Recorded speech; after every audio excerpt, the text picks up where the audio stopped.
Hemshech was a Yiddish cultural, social democratic summer camp in the spirit of the Zukunft camps, although its official sponsor was the Katzettler Verband. Katzettler are the survivors. The English name is United Survivors of Nazi Persecution. They were the official sponsors. And Hemshech means continuation or continuity. We were trying to continue the spirit of interwar Jewish life. There was an important psychological element. Many of the first campers, certainly, and even the later campers, were the children of survivors.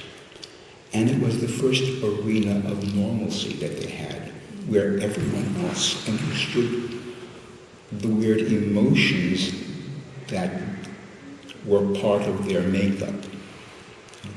You've got to remember that the notion, the observance of a Yom HaShoah is a late arrival that in the early years they said, stop talking about this stuff, we don't want to hear about it. And there were many survivors who never spoke to their children about it.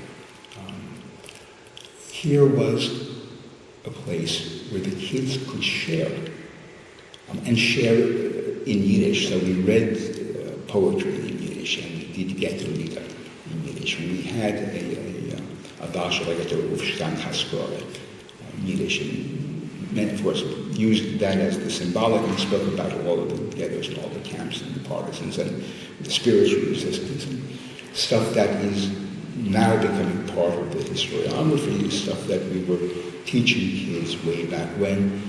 We didn't see it as a mental health project, but indeed it was a mental health project.